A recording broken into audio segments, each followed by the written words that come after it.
People who became successful after the age of 40. Part 15. Bernard Marcus. Bernard Marcus, co-founder of the Home Depot, is one of America's greatest late-blooming entrepreneurs. His journey to success was not smooth. He faced rejection, job loss, and financial uncertainty before finally building a business empire in his 50s. Today, Home Depot is the world's largest home improvement retailer, and Marcus is celebrated not only as a billionaire but also as a philanthropist who has given away much of his wealth. His life reminds us that setbacks can be the stepping stones to extraordinary success, especially after 40. Early life and humble beginnings. Bernard Marcus was born on May 12, 1929, in Newark, New Jersey, to Jewish immigrant parents from Russia. His family lived modestly, struggling to make ends meet during the Great Depression. From a young age, Marcus developed a strong work ethic, taking on small jobs to help support the family. Though he initially dreamed of becoming a doctor, the cost of medical school made that impossible. Instead, Marcus studied pharmacy at Rutgers University, earning a degree in 1954. His training gave him a foundation in retail and customer service, which would serve him later in unexpected ways.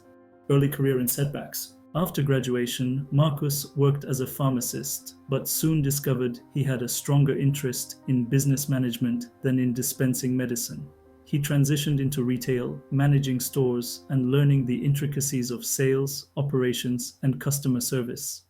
By the 1970s, Marcus had climbed the corporate ladder to become CEO of Handy Dan, a hardware chain. But in 1978, disaster struck. Following a corporate dispute, Marcus was abruptly fired. At nearly 50 years old, unemployed, and uncertain about his future, he faced a turning point.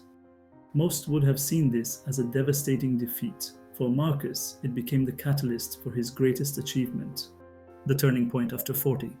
Together with fellow fired executive Arthur Blank, Marcus began brainstorming new ideas for a hardware business. They wanted to create a store unlike anything in existence, massive warehouses filled with every home improvement product imaginable, offered at the lowest possible prices, and staffed by knowledgeable employees who could guide customers. At the age of 50, Marcus and Blank secured funding and launched the first two Home Depot stores in Atlanta, Georgia in 1979. The concept was revolutionary. Instead of small, cramped hardware stores, customers found wide aisles, endless choices, and staff who actually cared about solving their problems, building Home Depot into a giant. Home Depot's model struck a chord with both professionals and everyday homeowners. Marcus believed in empowering employees, calling them associates, and encouraging them to provide excellent customer service. He also embraced the philosophy of stack it high and sell it cheap, keeping prices low while ensuring shelves were always full. The company grew rapidly. By 1981, Home Depot went public, giving Marcus and Blank the resources to expand nationally. Through the 1980s and 1990s, Home Depot became a retail giant, spreading across the United States and later into Canada, Mexico, and beyond. By the time Marcus retired as CEO in 1997, Home Depot had become the largest home improvement retailer in the world, with billions in annual revenue and thousands of stores. Philanthropy and later years. Bernard Marcus did not stop making an impact after stepping down from Home Depot. He turned much of his focus to philanthropy. Through the Marcus Foundation, he donated billions to causes such as medical research, veterans support, autism treatment, and education.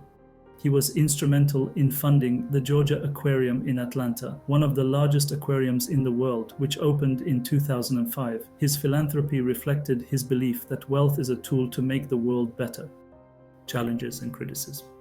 Like many prominent business leaders, Marcus has faced criticism, particularly for his outspoken political views. However, his contributions to business innovation and philanthropy remain undeniable. His willingness to start over at 50 and risk failure again stands as a powerful example of resilience. The lesson of Marcus's life. Bernard Marcus's journey shows that career setbacks are not the end. They can be the doorway to something far greater. Being fired at nearly 50 could have ended his ambitions, but Marcus used the moment as fuel to launch a new vision. His success came because he combined years of experience with the courage to take a risk in midlife. Conclusion? Bernard Marcus became a billionaire and a household name after the age of 50, proving that success is not confined to youth. With Home Depot, he transformed retail and empowered millions of people to build and improve their homes. His story is a reminder that the end of one career can be the beginning of a far greater one. At 50, when many slow down, Marcus was just beginning, and through his philanthropy, he continues to impact lives around the world. Subscribe for more.